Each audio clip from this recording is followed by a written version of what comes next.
Hello, guys, and welcome back to the Innervated podcast. This is episode 8. I'm your host, Radoslav Nidrokolev, and we are recording on a beautiful evening of June 1st now, new month, new Hearthstone. There will be a lot of Hearthstone this month. But again, we have a great show for you in store today. But first, introducing my co-host and my guest here.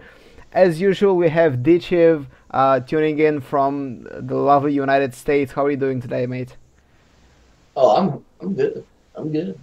Just so good, just good. Well, I'm on pain meds and monsters, so I'm fucking great. That's the spirit. I want to hear the joy in your voice. You sound much better this way. And Oh yeah, well, it's a lot better than focusing on why I'm on pain meds. But hey, come on, we got to look at the positive side of everything. I mean, it's pain meds, so it's good, right? It's In theory, unless you actually need them. Yeah, okay. This makes sense. This makes sense. And we have our very super special, mega great guest today, Toidze, Tim Bergman. One of the great Hearthstone players that maybe you haven't heard about, but you should. Well, we will talk to him about, some underground Hearthstone, as we like to call it, in the main topic of today. Toidze, how are you today? Yeah, I'm fine. How are you, man? I'm doing good. Thank you for being on the show. You're kind of coming in as a last minute replacement. So I'm hoping that we are not putting you too much on the spot. No, I'm super well prepared, Kappa. it's okay. Yeah. Wait, we were supposed to be prepared. What the hell? Yeah. What? So if you're not prepared and you have no idea what the show is about, you're in the right place. People maybe have the impression that I prepare these shows extensively. I do not. I just wing it. Fortunately, the GIF is good enough with winging it as well as my other host. So this is why it becomes kind of a great impromptu show that in the end it's fun. It's fun. He gives us like the topics like 15 minutes before we go live. It's like, oh shit. Yep. This is Which is funny because the first episode we had it a day in advance, and then everything after that, 15 minutes till the show. I'm like, oh great. Yes. So today we will do our usual news recap. We'll talk about some of the biggest tournaments that we had just now and that are coming, namely the House Cup number 3 and the ESL Legendary Series Season 2.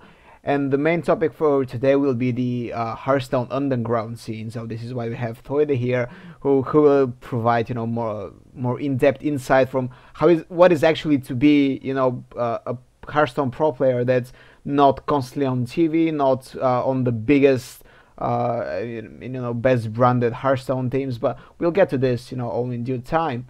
In the news recap, at the start of last week, Challenge Stone number 2 was announced.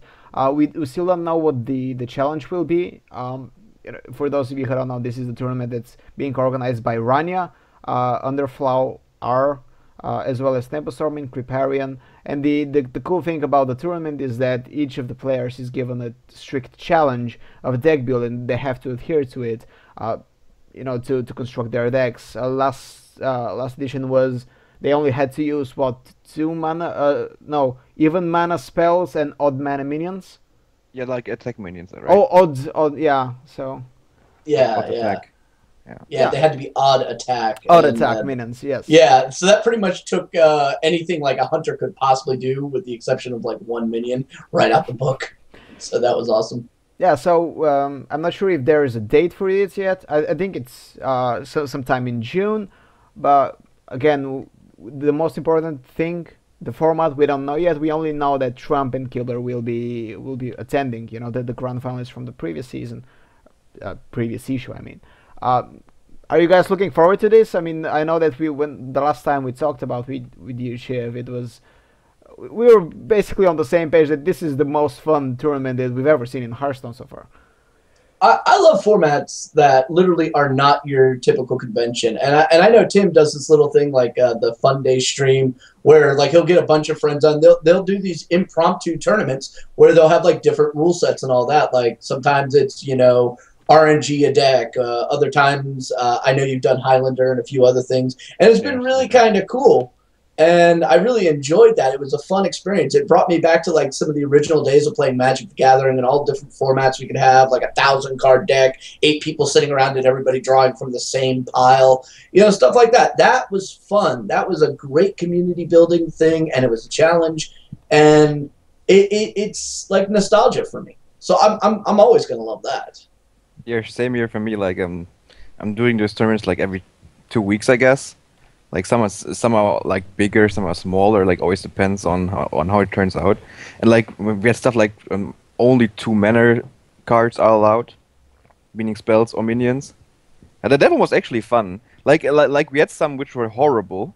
For example, we had one where we're not allowed to target your opponent's face, meaning with spells or attacking. You were not allowed to put your target on your opponent's face.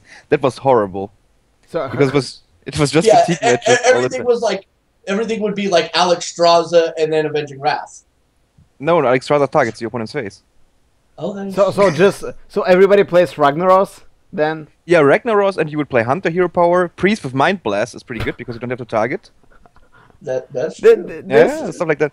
Like that wasn't that great. Like I think the best ones that actually were played were like one where you're not allowed to damage your opponent's face as long as he has minions on the board. Basically, everything has taunt, spell taunt, and minion taunt. That was pretty fun. To be fair. That's really going back to the days of Magic.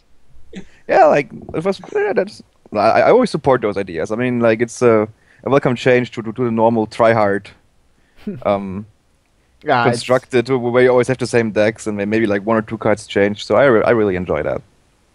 all right, yeah. I mean, we're gonna see what's going to happen with Challenge Town number 2. I'm pretty hyped myself. This was, again, in my opinion, the best tournament we've seen in ages. So huge shout outs to Rania, to Crypt, to Templestorm for making it happen. But in the other news of actual big tournaments with serious prize money, Vulcan announced a 100K league over 2 seasons. Pretty much at the same time, PvP Live launched their 60,000 league. So the ongoing league market for Hearthstone is getting super crowded. In June, we'll have, I think, three tournaments now. Vulcan PvP and the Archon Team League that will be running basically simultaneously. I've talked to organizers, I've talked to players, and what they've assured me that the guys are actually communicating with each other to ensure that there are no stream overlaps. So this is at least something because if we had a stream overlap, like let's say how it was during the ESL Marathon and the Archon Team Brawl, that's kind of unfortunate because as a journalist, as a Hearthstone fan, I actually want to see everything. So overlap is never good, but still, even if the streams do not overlap, it's still almost too much content. We've talked about this in our oversaturation episode. You guys should go check it out. But it does seem that we're gonna have like sick amounts of Hearthstone content this month and in the months to come. Well, we are getting into the summertime. You're going to have more kids off school, which, let's be honest, most of your most of your player base is in the younger range, whether it be in high school or college. So they're going to be on breaks. They're going to be at their computers. They're going to game, and they're going to compete, or they're going to watch others compete. So it's a really good time right now to have a plethora of events. Late, September area, not so much because school picks back up. Towards January, not so much because, they're just getting off the winter break and back into school. So right now, this is like that cream of the crop area of the year. You really want to punch everything in.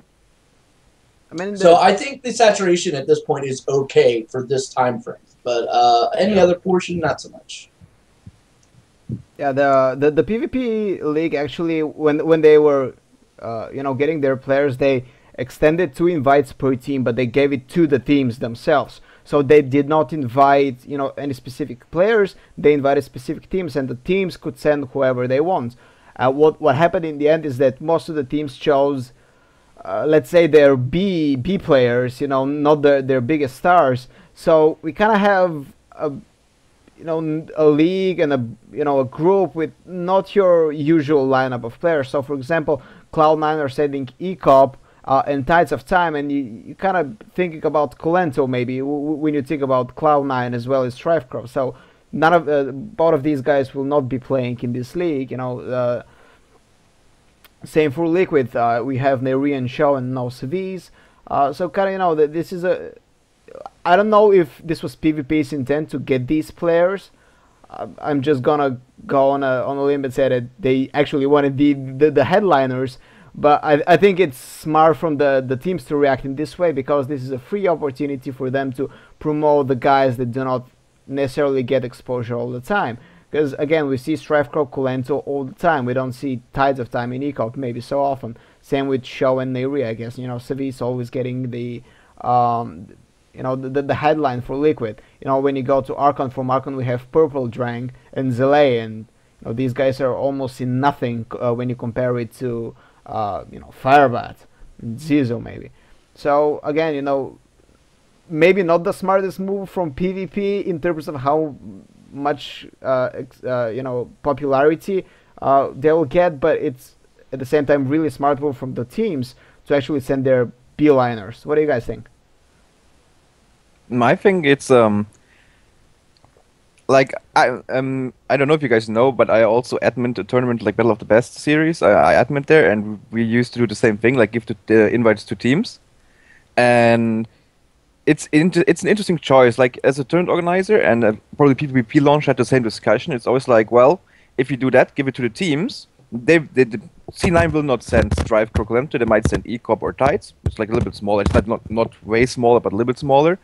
But you stay on good terms with the teams, and so you will always get the players you want as invites when you do your next tournament.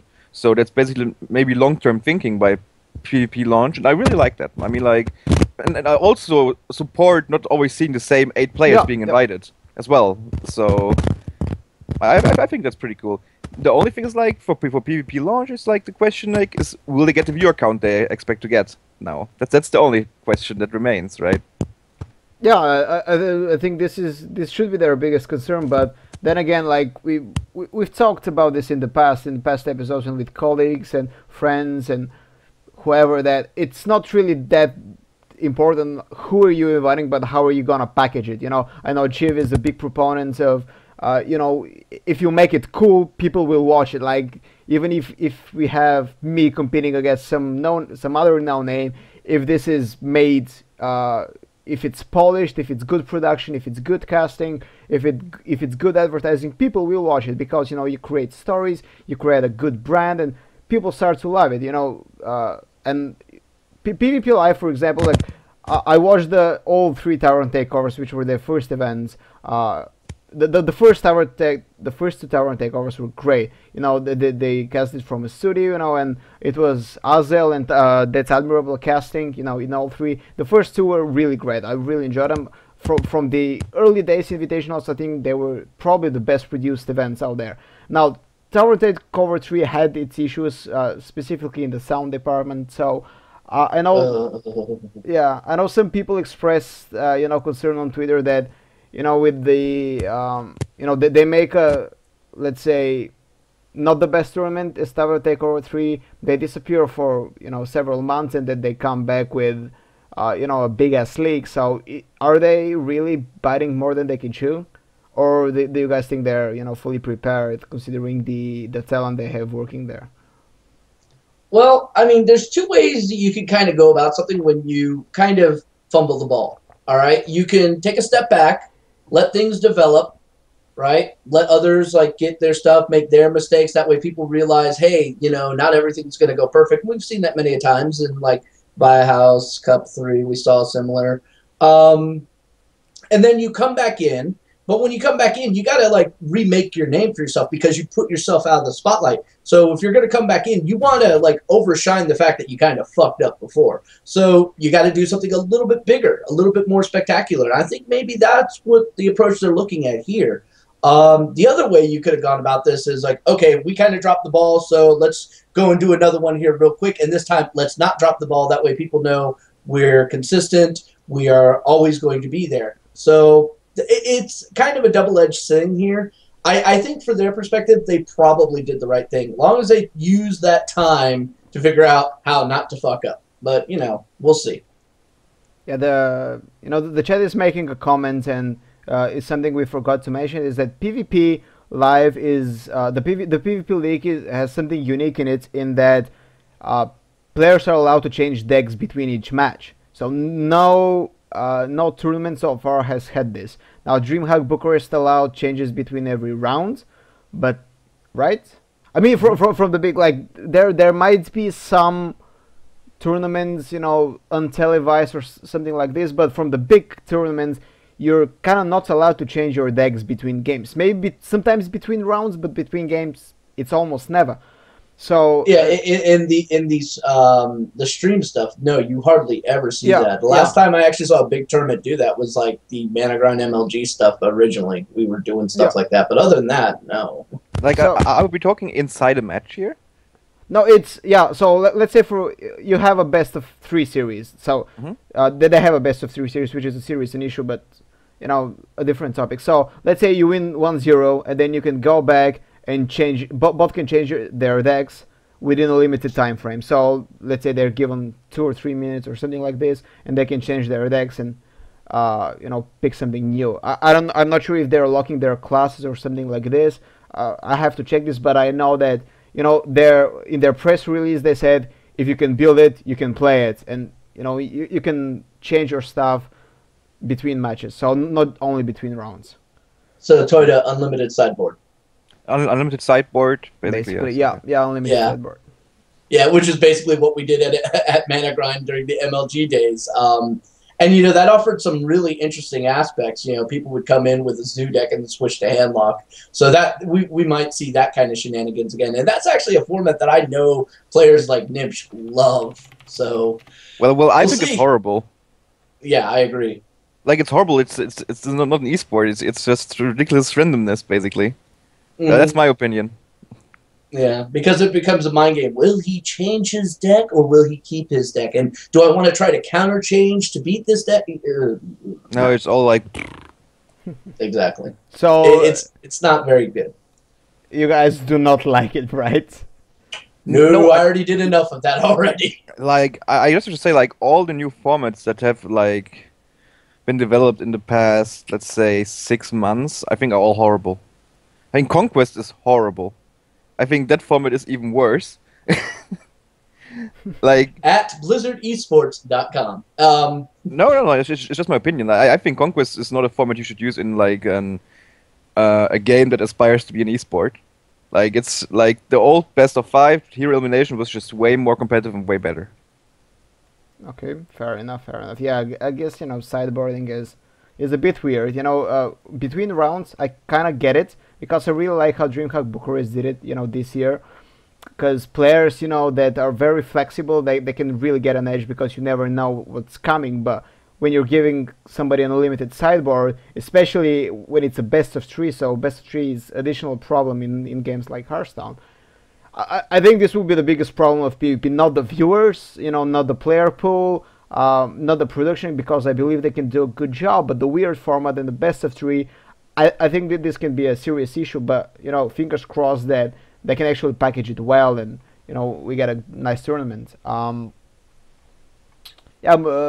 other news, we had Viagame House Cup 3 finishing this weekend, and we have Life Coach standing as champion, after what was a really tense final against Stravko. In coming into the finals, maybe Stravko looked a bit like the favorite because he didn't drop a single game before the semifinals. But and Stravko was like the RNG top deck god. Oh, okay? God, yes.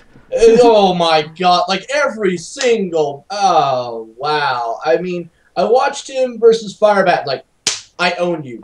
You're my bitch. Take that. Firebat looked so defeated after the second loss. He was like, this guy is getting everything he needs. If you ever want to see like what RNG actually is, there you go, because he got everything he needed. The freaking knife jugglers were hitting on point. Every card he needed in order to go lethal came right off the top deck. Every answer he needed, top deck. And then he did this. He went up against Roger, and that was a little bit of a closer match, but say he still. Well, sometimes that happens, right?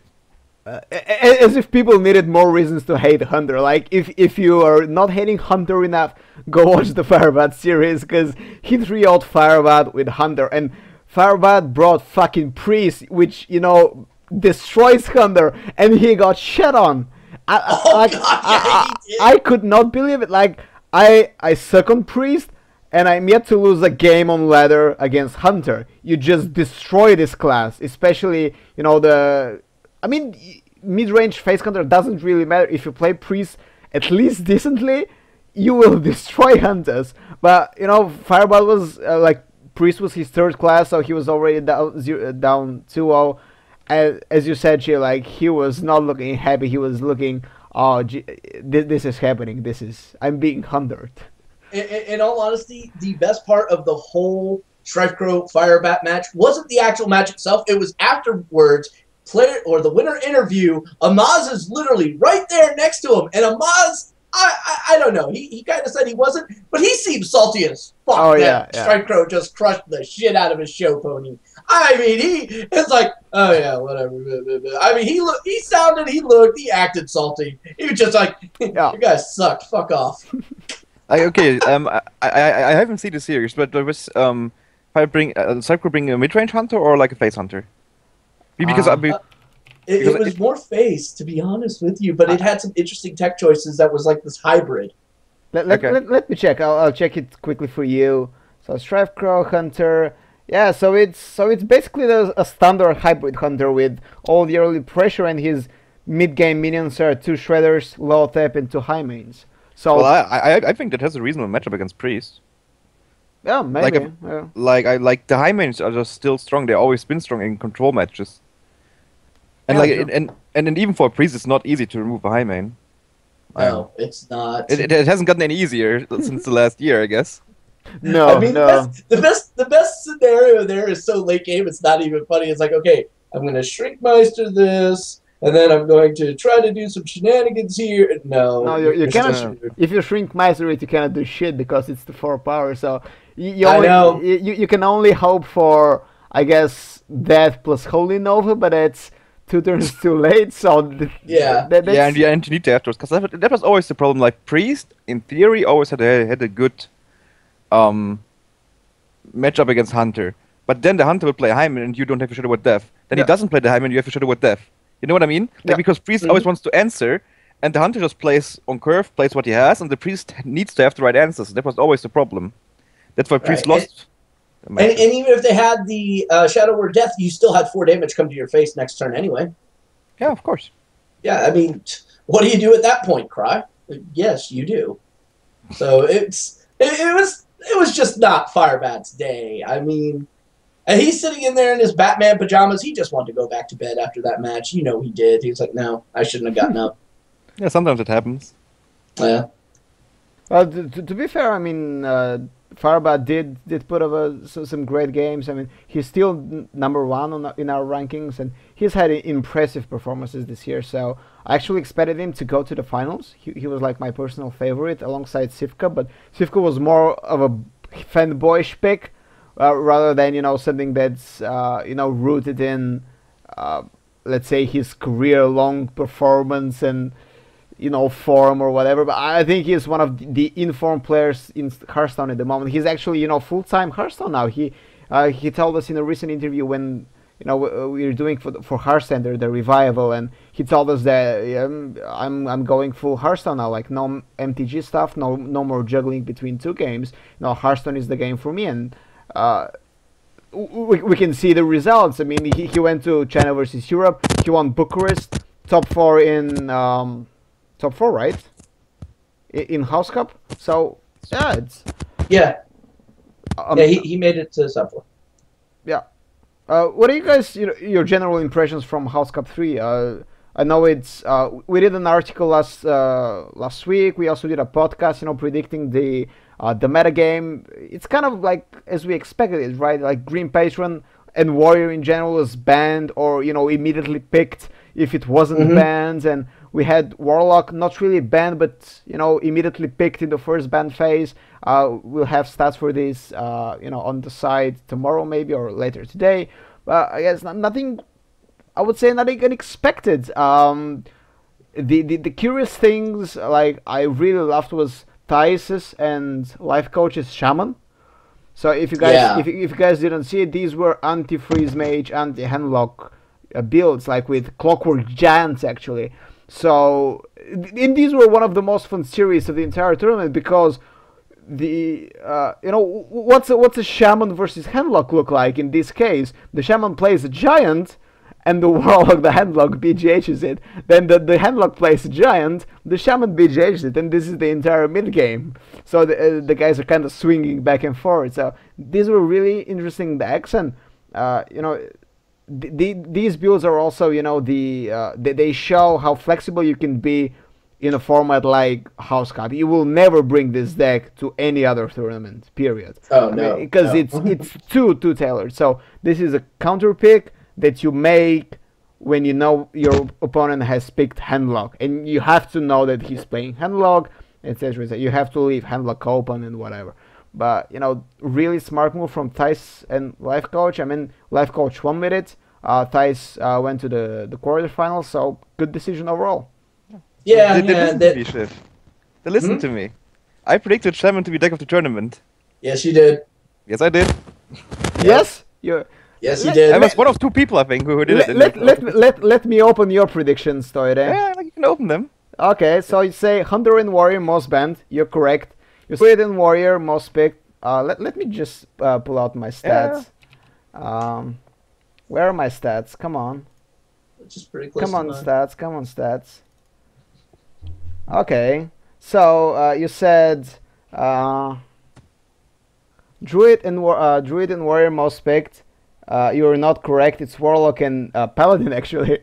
Okay. Yeah, that one hit me like blindsided. Highest win rate, Shaman. No, it's actually Priest with 5-3. I went Shaman too, because statistically it does have the highest. Shaman is a bit lower. You said the lowest win rate, Hunter. Let me just actually open all the stats I have available. I think Strifecrow threw that whole. Shiv laughed at me because I said Shaman deck. And he was like, yeah, I did. So lowest. So highest win rate Priest, but we cannot really count it out. The other one is Druid, according to our stats, at 57% win rate. Although, I know some guys consider it Druid to be the lowest win rate because they expected it to be one of the most played classes, and indeed it was. But contrary to what pro players continue to say, Druid is bad in Conquest. Druid continues to fucking win in Conquest. The class doesn't fall below 50% ever, and usually it's about 55. So, guys, come on, sit your fuck straight. Druid is fucking amazing. Innervated is still broken. Wildgrowth is still great. I still think Druid is horrible to bring to Conquest. Sure. You know what? But this wasn't Conquest, right? No, this wasn't Conquest. Yeah, this is. Yeah, okay. Yeah, that's why. That's why. You know what? Since Blackrock Mountain, Druid is at 53% win rate, second highest winning class. But I still say it's horrible for Conquest. Well, I could explain it to you, but it would take an hour. So you said deck of the tournament will be Control Shaman, and you're almost correct. Actually, you're quite on point. Actually, I said Shaman, and your guy asked what kind of Shaman. I was like, well, some new idea with Shaman, and he was like, okay, I'll just add Control. Yeah, so okay, then you're fucking on point. Context. And as cool deck, you said Control Shaman as well. So there you go. You're our kind of a big winner of the prediction game for House Cup. I'm psychic. You're psychic. Yes. Psychic Trog for the win. Yeah. Absolutely. Yeah. Where's the shirt? Damn it. It's one of the only people I know who has that limited edition Psychotrog shirt, and yet I have no idea where it is. I think there are only 8 out. Just like I think Carlos stole it again. Probably. So more cool stuff from the Vi Game House Cup. We actually had a guy, the Chinese players bringing Dragon Paladin and Dragon Priest. So that's fun. I didn't expect it, but but there it was. They didn't do well because neither of the guys were in the playoffs, and they kind of went out early. But props on there. Have people not figured this out? Anything with the word dragon in it is less optimal than anything that came out in GVG. Yeah, well, tell it to Tides of Time, who wins games with his Dragon Warrior. One other cool thing that I found about the House Cup is I expected Freeze Mage to be the absolutely most dominant mage build, but it's actually only half of the players brought Freeze Mage. The other players were split between Mech Mage and Flamewaker Mage. Now that's something cool, like, because I know this deck is inconsistent at best. You know, It's one of my favorite decks too. Dude, I'm on the same page with you. I've played tons of Flamewaker Mage just because I love the mid-range explosions and machine gunning. Like, if you snowball it in the mid-range, it just crushes you, and it's so fun, and the other guy's probably crying and going to mommy. And you feel, you know, empowered. And, you know, but I didn't expect it to be brought into a high-profile tournament, but there was, like, big names like Stravcrow actually relying on Flamewaker Mage, despite being expert Freeze Mage players. So I actually didn't see it coming. There was something else I saw in some of these Freeze Mage decks. One thing that troubled the hell out of me. Like, in one matchup, it was Freeze Mage versus Warrior, and they showed the decks. I'm like, where's the Pyroblast? Wait, no, where's the Pyroblast? When did all of a sudden did they say, yeah, no, we don't need Pyroblast? It's not a Warrior. I mean that's like one of the main cards you want against Warrior, and but you don't need it. Warrior don't care. You don't need it because you just ban Warrior. That's why you don't need Pyroblast, and you can open it for something else. I don't know what they usually sub for Pyroblast. Maybe like an extra freeze or something, or an extra Dr. Boom or some. No, they probably put the freeze back in that they removed before for Emperor. Yeah, good point. Yeah.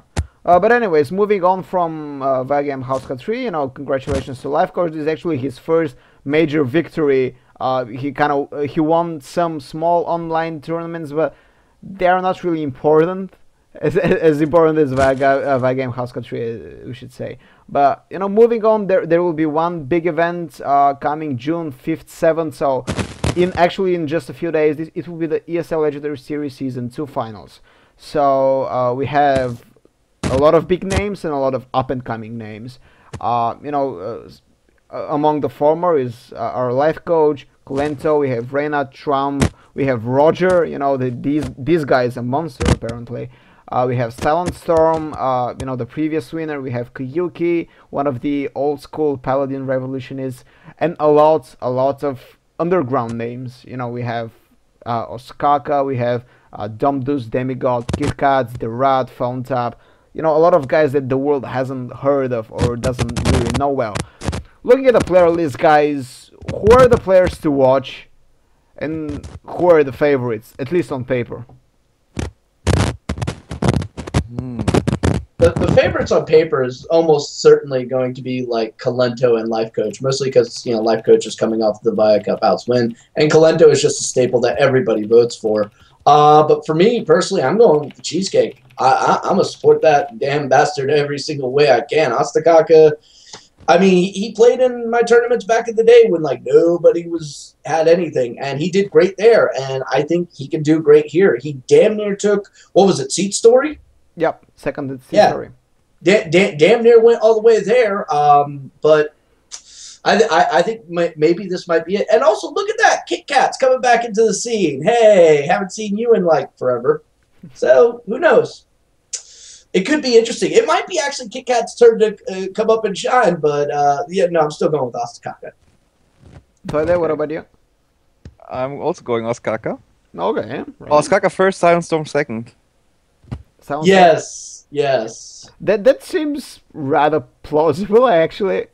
You're not going with Life Coach Colento, you know. No. Most people would flock immediately to them, you know. Life Coach just came out of a big victory, and Colento has probably won the most out of all players in 2015. Like, he won China versus Europe, he won a slew of other events, and he is one of the best players still in Hearthstone. You're not having faith in them? I think Life Coach has an okay chance. I think Colento's overrated. Whoa! Whoa! I fucking love You have to defend the statement now. Like, I have to defend the statement. I think Colento is a really good player, but he's still way overrated. Like, always, it's almost for 1 year now where everyone says Colento is by far the strongest player in the world. He's not. Okay. In my opinion, there are a lot of players I could name who I think are stronger than Colento. I think he's an amazing player. Like, don't get me wrong here, right? I just think like always it's always to say like Kolento is the best in the world is just not true. Who are the better players than him then, and why? We're just derailing the topic right now because But Oh, a statement like that, you gotta back that shit. Oh, okay. The rating is. I think Ecop is way better than Kolento. Whoa! I think Okay. Naria is better than Kolento. I'm actually gonna agree. I with think you on Savage is better than Kolento. Okay. Like skeptical. Strive Crow is better than Kolento. I'll agree with you on that one. Firebat is better than Kolento. I'll agree with you on that one. Sure. Okay. Well, Orange is better. I could name like 10 or 20 more who I think are better. And I'm not joking. okay, let's obviously it's hard to justify every comparison, but Why? I think Kolento has one major flaw. Okay, yeah, And I'm that just is- I was going to ask you that, like what's Colento's Yeah. flaw in this case? And Kolento's major flaw in playstyle is I don't know if you guys are familiar with Magic Yeah. and the old Who's the Beatdown article. Yeah. So basically, I think Kolento has a problem playing mid-range decks because he has problems figuring out if he's the aggressor or is defending. That's his major playstyle flaw that I can see. Like I think like it also cost him World that particular problem. I remember back then I was casting it and I was like, oh my god, no, you cannot do it. Like he was playing the matchup completely wrong because he was playing the wrong role. Like. And I think he was slacking off a bit at the end of 2014. Oh yeah, in December he had a horrible month, but I mean I guess Yeah, no, not just December, also October, November. Like there was a lot of questionable plays that I saw at that time. October, A lot of them. Well, I mean, every player. I had really bad tournaments. A lot of players, like I named, who I think are better than who had really bad tournaments. But for me, it's not also like when I judge a player, if he's like the best of the world or really really good, I don't judge based on results. Because like I think it's not like Counter-Strike or StarCraft. In Hearthstone there is like an RNG component. No one is denying that. So I'm not judging on results, but I'm like judging on when I watch a whole series, when I watch the decks of the player that he brought to a tournament, if I see like a plan behind it, an idea, and during the match as well, that's how I judge people, not based on results.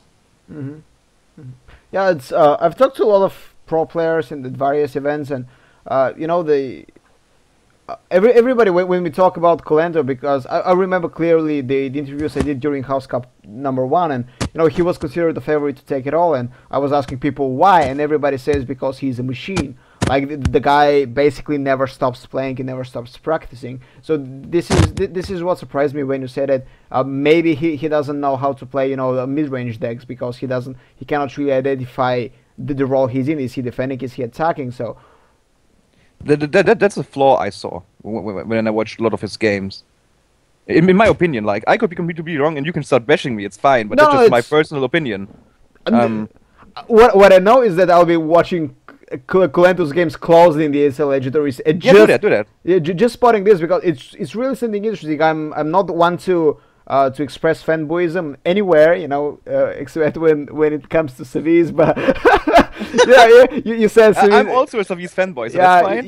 you said Savis is better than Kolento, so no bashing there. But you know, this is definitely something, you know, interesting when a player is considered, you know, amazing or better than everybody else.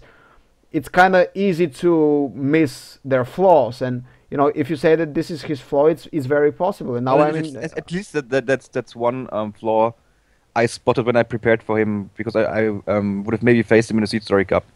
Like then I look like I haven't really closely analyzed any of his games in the last 2 months or something, because there was no option for me to face him. So for me it's just a waste of time. So that would be your job, because you're the journalist. I'm just the player, so I prepare for whoever I could face yeah. if I played a tournament. So at Oh, least back then, I don't know if it changed like that. And I noticed it while I was casting Worlds in German. So Okay, well, this will have to be checked. This will have to be examined for sure. You know, it's I'm not saying you're wrong. I'm not saying you're right. I'm just saying I'm interested in you know, double checking this statement. You know, I'm not saying that I'm on the same boat as you, as you know, considering Kolento red. I think he's pretty well rated, but you know, this is something that I'm really interested in checking out. I think Reddit and Twitter are going to blow up with the words "shots fired" after that statement. Tim. no, I like Hunter personally. I think he's a strong player, but I don't think he's the best in the world. All Like people always made it out like not at the moment, but like at least 4 or 5 months back, like there are a lot of really good pro players, and then there's this huge gap, and then there's Kalento. That's how it always was presented. Yeah, and then there were people just who not true. kept like making fun of the situation, like, oh, Kalento doesn't play the game against other people; he just plays by himself, and people are just happen to be there. You know, there was this whole little thing about that when he Miracle Rogue, and that was like his go-to specialty deck that he was the master of. It's like playing solitaire for him when he's versus people. I remember that joke going around. But it is kind of interesting. Once Miracle Rogue kind of started falling off, so did Kalento. Yeah, but That was one thing I did notice. yeah, but to be fair, like I think he grew up a lot as a player. You know, nowadays he plays a lot of priest, and you know, previously you didn't see him play that much priest. And right now, you know, the class is considered, as we say, very consistent in losing. So you know, and he is the guy. Let's say in KPL, he consistently brought priest, and he actually won with it. He made it to the playoffs, and so you know, I agree that there was a moment, you know, when his favorite deck became weaker, because I think that the same thing happened with when he was playing Hunter a lot and Hunter got bashed. I think we saw the same dip in performance. But yeah. It basically boils down to this: whenever Kalento plays, will inevitably get nerfed. No. That's what it's been consistently No, that's just coming bullshit out what she was just saying. But the thing is also, it's not like the Miracles just got nerfed. A group of players got nerfed when they introduced Conquest at main format. Because like you had a player like Kalento, who was really good at Miracle, right? You also had Naria, who was extremely good at Miracle, for example, as well. And before it was a best of 5 last hero standing, so they would just take two wins with their trademark deck, and then squeeze out another one with one of their lesser favorite decks, right? But now they have to, like, you can only just get one win with your trademark deck. For example, I think Zetalot would have been a way stronger player before Conquest. Just as an example, because he could use his trademark deck to maybe even 3-0 his opponent. Yeah, it's something that actually Thais NL told us when we interviewed him at DreamHack Bucharest. He said, like, we asked him when he was losing form at the start of the year, because he wasn't, you know, the Thais NL we knew around the DreamHack Bucharest and the last year in DreamHack Winter. So he said that actually Conquest is the one thing that really screwed him the most, because he had difficulties adapting to the new format. And you know, he said that he's a player that you know, used to, you know, solid standard lineups, and he can win a lot of one deck, and which is really good in all kill format. But in Conquest, where you have to improvise and change all the time, it takes a really different mentality. But again, let's move away from the Let's move away, because I have something to say to yeah, it. we're derailing it a lot. The ESL, you know, still on ESL topic, they kind of changed it between the first and the second season, and nowadays they have just 4 Legendary Series match days and 4 Challenger Cups, so twice as fewer as last season. I think they said more players though from each Legendary Series, but do you guys like the changes they made? You know, less tournaments, more tight schedule, and you know, just more tight structure, excuse me. Well, it kind of seems like they're going for quality over quantity here, which I'm always a fan of. So hopefully that'll work out for them. But at the same time, you know, less actual events means less opportunities for people. So again, there's going to be a downside. And sorry. No, go ahead. Yeah, well, I like it. Like, I mean, like, I've played, for example, the Take TV Gentlemen's Cup, and I think it stretched on for about 5 months. And sometimes as a player, you even lose the tournament in between, right? It's just too long of a time stretch. Yeah. It's just like, and I think it's the same for viewers as well, right? Oh, this tournament was a train wreck overall. Yeah. Yeah. I mean, the general viewing population, you know, when they're watching something, they want it kind of packaged and it's like, okay, I want start to finish from set to set because my attention span is from here to here. If I've got to like basically pay attention over this, it better be something like a league, not a tournament spread out across, you know, several months, which we've seen some leagues that actually kind of were like You say that they chose quantity over quality. Do you think they improved in quality compared to last season? I'm hoping so. I'm hoping so.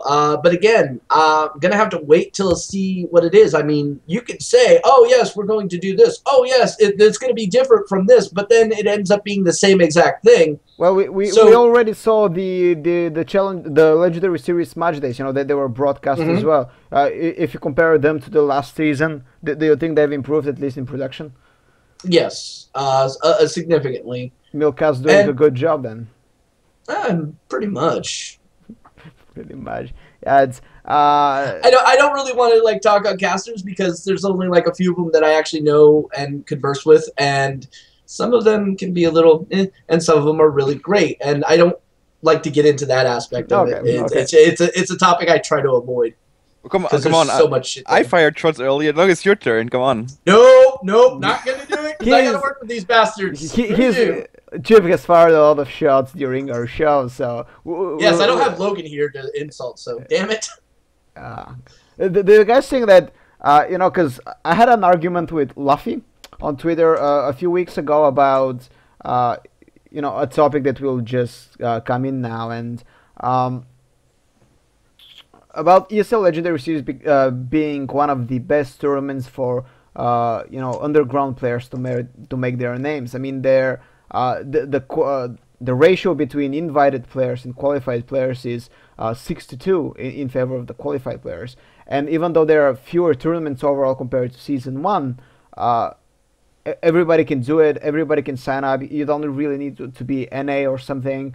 And looking at how organizers have moved the scene forward, ESL is definitely up there. Maybe together with DreamHack with their latest announcement about the Swiss tournament, but uh, I think that they're a large part of what makes this year's Hearthstone really great. It's I'm not really a ESL fanboy or anything. They're not paying me to say that. I genuinely believe that they're actually moving the scene in a really good space, giving so much opportunities to unqualified players.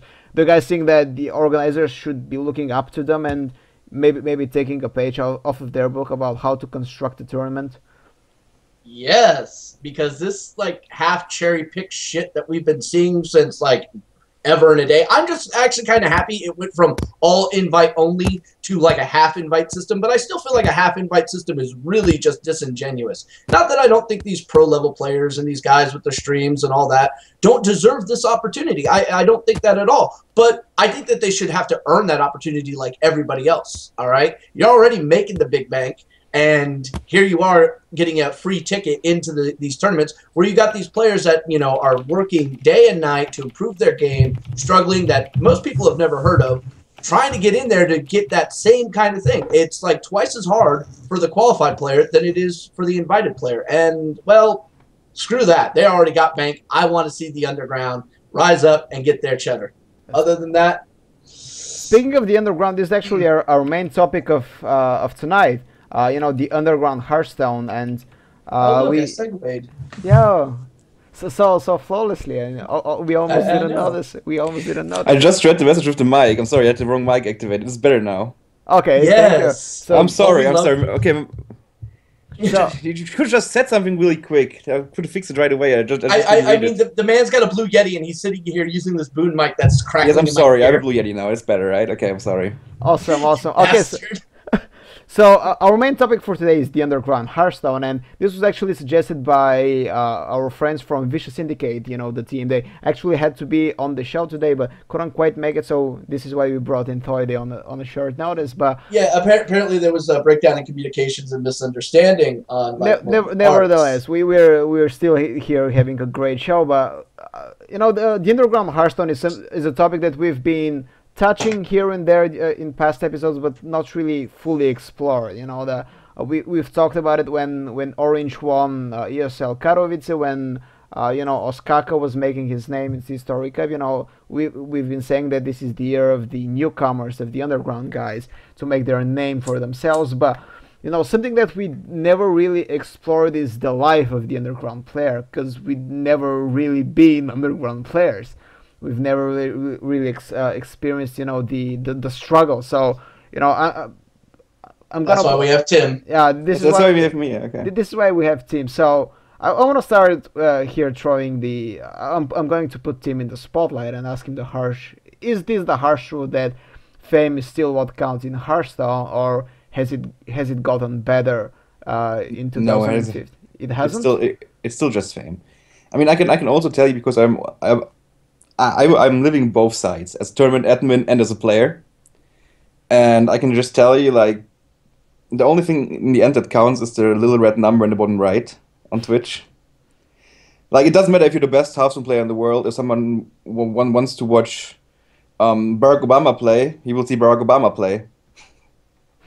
Gets more viewers. That's all that counts for tournaments most of the time. I mean, like some people actually go into the right direction and try to make it better. I mean, I tried as an admin to also get some underground players, or as you called them, into the tournaments. He did. He did. But for example, it's just math, right? So if there's like a really good underground player, let's call him Jim, right? So I want to get Jim into the tournament. Then I have to pick like a really big streamer to basically get the numbers for him and Jim, right?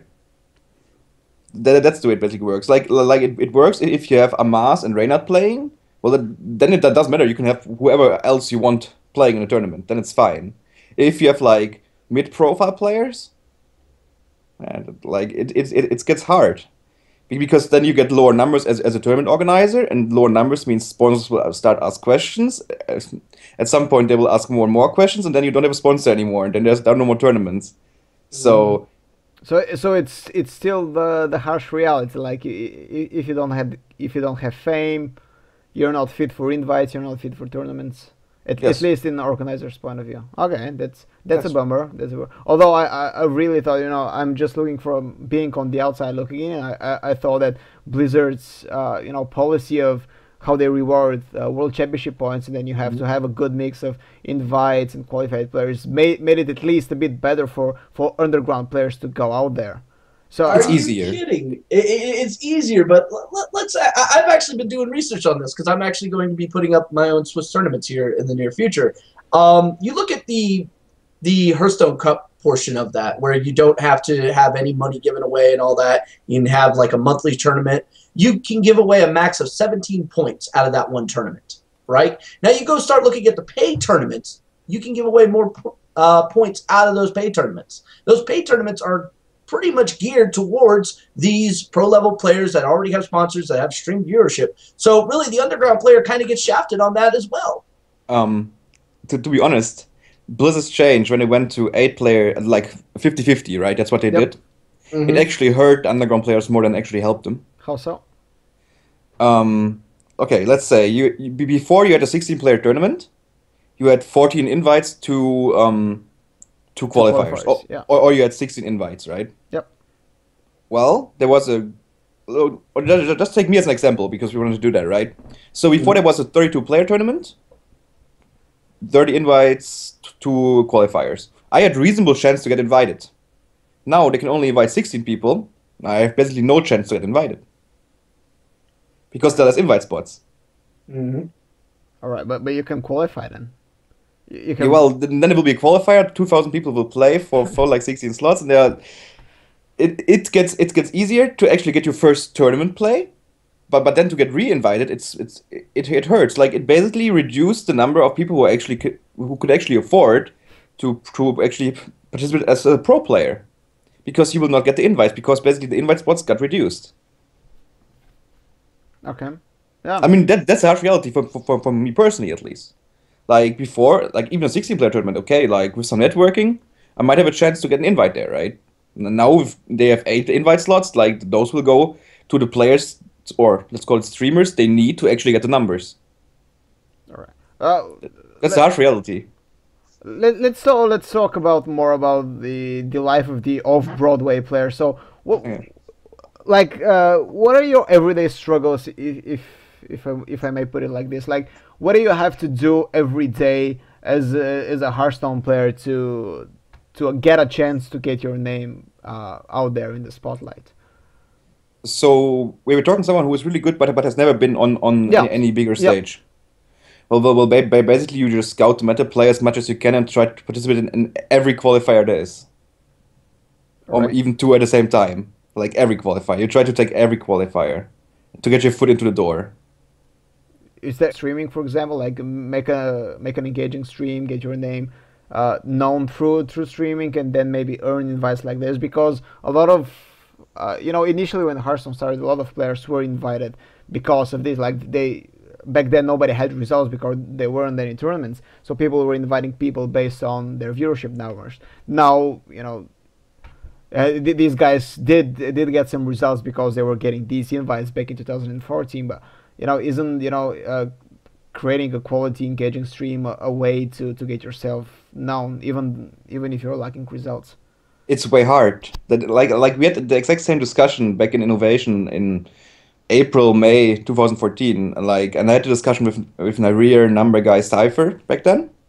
And basically, what Narir and Number Guy said back then is like, well, I can stream, but I will not get any viewers. So I have to wait to get my big shot first, like create some hype at a tournament, and then basically come back and start streaming to actually hit the viewer numbers. Because like if you start off with 2 or 3 viewers, I mean, I did it that way. I started streaming before um, I played in any tournaments at all, and really for like 3 months I had like 5 to maximum of 8 viewers on Twitch, and growing from that without the hype from a tournament is incredibly hard.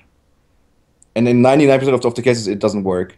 What's the problem? Is it the too big saturation of other streamers that people just like to favor? Because Um, 24 hours there is a bigger streamer than you. of course, there's this tendency on Twitch that people always go to the biggest channels first. So you have to make front page to actually get viewers from Twitch itself. And if you're not front page, well, no one will even see your stream, and you can have the best stream in the world. If no one sees it, well, the stream will No, not grow. Yeah. what keeps you motivated then? Because let's say if you take every qualifier, maybe you get top four, but don't quite make it. Like you spend 16 hours playing, on a Sunday evening, 2,000 man qualifiers, and then you don't make to the big events. And did this happens multiple times? I'm not saying like in your case, but Oh, it happened in my case as well. Like you make a choice. That's what you do, and then you stick to it. And a lot of people fall off the wagon after making the choice. That's the way it works. Like I made a choice to pause my studies completely and try it, and I will try it, and like you have to be persistent and always try again and again and again, and it will be very frustrating. Like I can promise you that, and unless you're the most lucky person in the world, it will be extremely frustrating to get in there. But that's a choice you make before you start and actually try it. yeah. Yeah. I have a question for Tim. Did you ever think about taking like an easy way out of it? What would qualify as an easy way out of it? Suicide.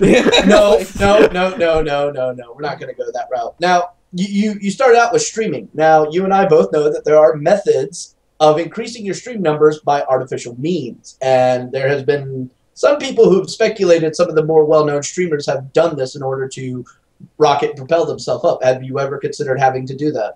No, I never considered that. All right, good man. Like like I don't really know. It's like the risk reward is not worth it, I guess. Or it's cheating in a different way, I guess. Like I wouldn't do that. I don't know. Just seems wrong. I don't Yeah, know. it's a this is a question I actually ask a lot of the players I interview in the Southeast Asia region, because I administrate an open tournament for those countries. And I ask them, okay, that now that you won something, and now that you get world championship points, do you actually see a pro gamer's career in your future? And a lot of the guys answer, well, it does look cool, it does sound cool, but it makes no sense for me. Here we can say, well, of course the Southeast Asian scene is small, they don't have big sponsors, but to put it in perspective, even the Western players do not earn as much as you might think. Like if they don't win the big tournaments, just making their salary, their salary is not really that outrageous. Believe it or not, I'm not gonna reveal numbers because it's not really Yeah. proper to do, but Team Jiv both know like what the salaries in esports are, even in big Yeah, teams. I know the salaries, but like the money as a player in esports is most of the time just the streaming, not the actual Yeah, salary you get from the team. Yep. Well, Yeah. I mean, anything that interrupts the stream is actually a loss in profits for you yeah, a good amount of the time. yeah. And if you don't win that tournament, it's like, yeah, okay, well, I came in fourth, but I could have made the same amount of money if I streamed and didn't have the travel and all that. So I mean, I you know. know, I know this is how it forcing things basically. I've talked to him multiple times, and yeah, I declined. Like he wants to decline tournament invites because this directly cuts into Yeah. his streaming revenue. But he said like the only reason for forcing to travel to tournaments is that he basically advertised himself. This is a yeah, cost. This is a calculated cost. Just like Coca-Cola when they put up an ad, it's a calculated cost for increasing their brand exposure. The same for Forsen. Like he's making Exactly. an investment in his streaming, but uh, moving away from just the player angle, Tim, you also managed the tournament, innovation back in the day. So and again, you were one of the again mid-profile teams, I would say. Not of the Cloud9, not of the Of Archon. course, we were a startup. It's not Yeah, like we were a gaming organization that was like there for a few years or had like the backing yeah, yeah, of exactly. sponsors, big sponsors. Yeah, So you don't have any big profile name on the front like let's say Archon and Temperstorm have with Reynad and Maz. yeah, So as a mid profile, as a startup team, and you as an organizer and captain, let me throw you the same questions as you. Like what's most difficult when you're starting such team and you're trying to manage it, like hunt for sponsors, like what happens when you go to a sponsor, let's say, and hey, my guys play real good Hearthstone, give us some money. it didn't work. no, No, it didn't work. And at some point we hired actually a manager for the team, who was a fraud after all. yep, So that didn't work out. And in the end, it's incredibly frustrating and hard. Um, because like in innovation, like just before we actually split the team up, like it was by numbers professionally, if you see it like results based or anything, the best team in the world. Yeah, Period. Was like we had the most players qualified for this BlizzCon top con. 16s and stuff like that, and we still didn't get in any influx of money whatsoever. There was nothing there. it's because it's not about performance. No, it's not about it's just about fame and Yeah, exposure. Like so, let's say Coca-Cola wants to sponsor a team. Do you sponsor a team which has like a big frontline streamer who gets you like 50K viewers who watch your Coca-Cola ad every time they turn on his stream, and the company is there for like 5 years, so that gives you some kind of security. Like this is a startup; it exists for 6 months. Who knows if they will still exist in 6 months? Should we put Hmm. should we invest into that? Nah. Let's go the safe route and invest into like Cloud9, who have been there. Like I don't know how long Cloud9 actually exists, but let's say a few years. Yeah, a few years. I mean, back in 2012, I think they were founded for League of Legends purposes. But Yeah. don't call me that. Well, it's a younger organization compared to most. And of course, like you probably know, like those sponsorships also come often with networking. And back in the day, like none of us had actually like any contacts to any sponsors whatsoever. So I wrote a few emails back then, and I got very polite answers. Very polite. yeah, Fuck you, no. No, no, yep. no. Like I actually got, I think I wrote to like 10 companies, and I got like not 9 automated messages back, and one who actually answered. So like it's just struggling. Like it's not really working. Like that's what that's the lesson I learned. Like my today I learned in that time frame that doesn't really work out well. Back in Yeah, we the tried to do the same thing at Mana Grind, and we got nothing but automated messages back. And it's funny, the guy who ran Mana Grind kept blaming the communications manager. You're not interacting with these people right, or else we'd already have a sponsorship. No. And it was like, you were an unrealistic ideal. And we tried to explain it. It's not that simple. It's like, no, man, they're just giving away money. It's like, no, they're not, sir. Eventually, they did have a big name sponsor come to them. I can't actually say because there was somewhat of an NDA about this. But Yeah, they wanted to come on board. They wanted to do a bunch of stuff, but unfortunately, the guy running the show kind of mishandled that a little bit, and it just never came out. Which is really funny considering, Mana Grind may have had to change their colors to a more green approach, and that's all I'm going to say. Okay. So again, like how many days or months or weeks do you guys try to hunt for sponsors for invites before you call it quits? I know that because again, I'm trying to justify the endeavor, and I know that a business that doesn't go anywhere for some time just falls apart. So what keeps these mid-profile teams hanging then? It's how are they to survive? Like, I know that Vicious Syndicate run tournaments, other guys are trying some different stuff. What's the key to, I don't want to say success because that's a bit far-fetched in their shoes, but maybe survival, I guess, and hoping for something better? Oh, that's like for first question. Like I think we were like 3 months without manager, then like 2 months with manager, then 2 weeks without manager, then we split. Like after all the World Cup qualifications and stuff like that, there came like offers for basically almost all the players from like bigger organizations, and that's when we basically just said, okay, well, let's go with it. Like you should go, we don't want to hold you back because like this is not going anywhere. We tried for 6 months, and that's basically how it worked out in the end. And like mid-profile teams, like I can't really say too much because like at the start we were like almost really low profile when I actually did the sponsor hunting. So I can't really say too much on like if you call like a mid team, like what would you actually call a mid-range team, like I don't know. like Method, for example, in Hearthstone, probably, I guess. Yeah. Okay. Let's go with But that. but Method also has like their roots in other games and thereby already has sponsors, so it's easier for them. Yeah, Like, H2K maybe as well, a mid team. Like they have some serious talent, but still nothing big to their name, I guess. yeah, But they have League of Legends as well, so other games to back it up. exactly. So I mean, that's a trend, right? To like multi-gaming organizations. So, like, is there any okay, like even Tempo Storm now is like branching out into other games as well, right? So Yeah, they've got Heroes of the Storm. I believe they're in CS:GO now too. yeah, yeah, CS:GO as well. Yeah, Yeah. but they're so horrible. I've seen them play the other day. That's horrible. Kappa. Nah, kappa. so No, I think it's actually good that they do. I mean, like Arcana is the only one that's actually only Hearthstone, right? yeah. Yeah. I mean from the big teams. I mean, Nihilum also has Counter-Strike now. Yep, and Tempo Storm. And Tempo Storm and Heroes of the Storm and World of Yeah, and they also Warcraft. had WoW before, right? So it Yeah. was Kangen's old WoW clan. So yeah. Okay, so let's say as a mid-profile roster, I guess you're better to approach organizers, like not organizers. I'm sorry.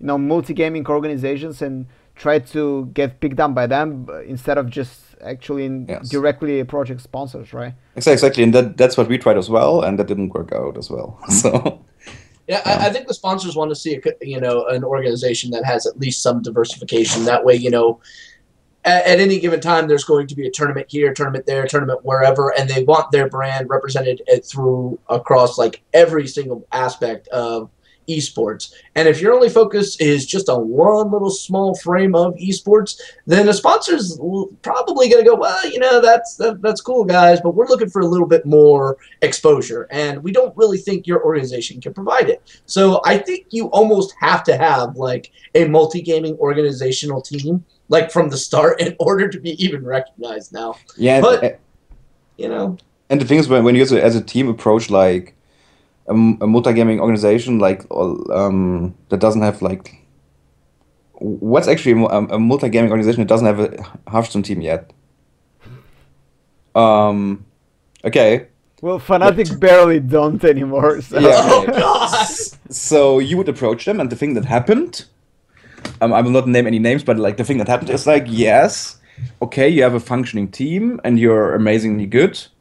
we only want to sign 1 or 2 players first to see how it goes, right? Yeah. And like to dip into it, we don't want to make a big investment from up front, and that's nothing you want as a team, right? Like you don't just want to split up. Yeah, you just want to Yes. stick as your whole practice group then. Yes, because if it's working, right? And that's what we always said back then. It was working. We got the results in all the time, and like we were working really, really hard every single day, all of the players, and like we didn't want to leave anyone behind. And like those organizations, they were like we even had it back then. Like I don't know if you know Barrett, Yeah, I know, the Greek Yeah. player. Greek player back then, and someone actually said, "Well, yes, we will pick you up, but we don't take Barrett because he's too old." He's a great player. What the hell? Well, he's 29.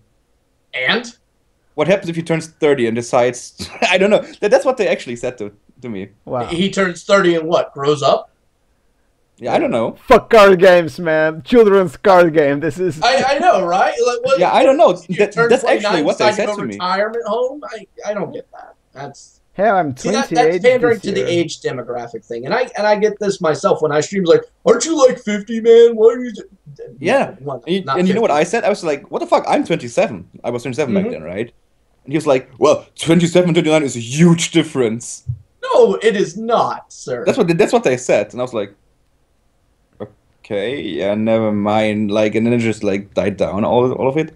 I mean, like, it's like most organizations, honest truth, are mostly looking for like the 16 to 18-year-old players Because they're because it's gullible. easier to make contracts with them. Yep. Let's Yep. put it like that. Ask some of the ex-MYM guys, especially Tyson L. He will tell you stories. Ooh, yeah. But yeah, okay. So I guess we can. No comment. Yeah. It's, yeah, this is a whole other topic that I don't really want to get into No, because let's not go there. it's a dirty topic, and maybe for another show, maybe if the anger is too much or something. But I mean, I don't give a fuck. We can go there. no, but not in this episode. I promise you that someday, for the pleasure of our viewers, we'll talk about organizations that are not, pristine, to say the least. Again, I'm not throwing mud right now because it's not the place nor the time. But let's We've already fired enough shots this episode. yeah, a lot of shot firing this episode. But so let's actually bring this to a wrap before we actually kill somebody. Final words first from our special guest Tim. Anything you want to say at the end of the show? Where can people find you on social media, whatnot? People can find me at like Twitch TV/Toide, like my name, and it's the same for Twitter as well. It's And not yeah, HS. It's not HS. thanks for having me. I'm sorry for the mic earlier, okay? I didn't want to rip ears anyone. Just not to think of my part, and I hope I was not too badly informed because I was like a last No, minute you were replacement. awesome. You were as badly informed as we were, so you. Oh, that's good. I'm badly informed. Okay, that's amazing. Yeah, it's. Yeah. Yeah, well, and then We will you have should it- also check out Shiv. Shiv has a fun stream. Also, he plays a lot of Hunter, which I don't like, but I do not play a lot of Hunter anymore. I have not touched Hunter in 2 months, you lying bastard. see, he likes me. Chiv, any final words from you except I don't play Hunter, you lying bastard? No, like thanks for having me, and I hope you guys liked a few of the insights I could give you. Maybe. Oh, yeah. Anyway, you can find me at the Shiv1 on Twitter. You also check out my stream where we don't play Hunter. This is the definition of your stream, not playing Hunter. Not playing Hunter. Matter of fact, when we play Hunters, we immediately try to add them to call them cocksucking faggots. Or talk shit to them. Because generally, I find that the average Hunter player is in severe need of a lobotomy. Oh, wait, they already are lobotomized. That's why they play Hunter. You can check You're out the such a stream. casual. Oh, fuck you. Yeah. Fuck you. we just lost half of our viewership, which is only Oh, wait. No. There's No, no like proof, Hunter, we're out of don't here. hate no, the play, actually, the game shit. no, actually, Hunter players do not watch this show because they're highly intelligent. All of our viewers. No, they have to Yes. grind at the No, moment. no, They no. don't have time to watch. Yeah, we Yeah, just had a whole exactly. new season start. They're busy grinding the ladder against each other, which reminds me, All of Double our Kazan Mystic for the grind, ladies and gentlemen. I'm all of doing our it. viewers are, you know, the control players that say, okay, fuck this, I'm just gonna play at the end of the season when the ladder has been layered already, and I can just crush people with my wallet warrior. This is what I do, so I'm not accusing anybody. Like, I have full build control warriors and freeze mages, and I jump into the last week of the ladder and I'm ha ha ha ha, and people don't like me. I Like, played Hunter yesterday. oh, Sell out. so you're a cocksucking bastard. Hi, my name is Tim. I played Hunter. This is. It's like I was Alcoholics tryharding for Anonymous. top 10 legend. Come on. I know I'm we, allowed to do that. I know we said you're going to be on next episodes, but you won't be. Actually, you know, it's kind of interesting. Some of the top decks on EU were actually Paladin. Nice. For the last season, were actually Paladin. And not like Dragon Paladin either. We're talking old school GBG Paladin. Just mid-range. Old school GVG, Yeah. you know, from 2 months ago. Yeah, sure. Exactly. Old school. Anyways, thank you for the show, guys, and thank you for tuning in. You can find me at GGNidra on Twitter. I don't stream, but I write a lot of articles. You can find them on ghostgamers.net. Some of them are cool. Actually, most of them are cool. I should say all of them are cool, right? I just All of promoting, them. but all of them are cool. Yeah, that's correct. Yeah, don't sell yourself short. Come on, man. Yeah. It's you can find all the episodes of the show on SoundCloud/GhostGamersHS. You can find it on YouTube as well. On the side, we stream and we have a new show every Monday at 9 p.m. European time. So come and check out. As you see, every week we discuss a bit more different topics. You know, we don't really talk decks or shit like this. We go deep into the Hearthstone esports scene. So if you like this stuff, check us out every Monday, 9 p.m. CET. Thank you and have a good evening. I think I should go stream now.